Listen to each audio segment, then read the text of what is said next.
আমি সঠিকভাবে পৌঁছে দিয়েছি কিনা এটা আপনারা আমার কাছে জবাবদিহি চাইতে পারবেন, এই অধিকার আপনাদের আছে।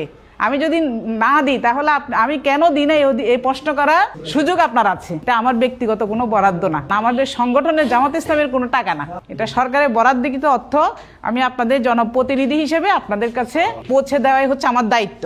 যদি আমরা একটা মানবতার রাষ্ট্র, কল্যাণময় রাষ্ট্র গঠন করতে পারি, আপনাদেরকে কষ্ট করে এখানে আসা লাগবে না। এটা রাষ্ট্রের দায়িত্ব আপনাদের অধিকারগুলো আপনাদের বাসা পর্যন্ত পৌঁছে দেওয়া। তো এগুলো যদি সুষম বন্টন হতো, দুর্নীতি না থাকতো, তাহলে আমরা এখানে বৈষম্যের শিকার হতাম না, উঁচু নিচু ভেদাভেদ থাকতো না, আমাদের কোনো ভাই না খেয়ে, কোনো বোন না খেয়ে থাকতো না।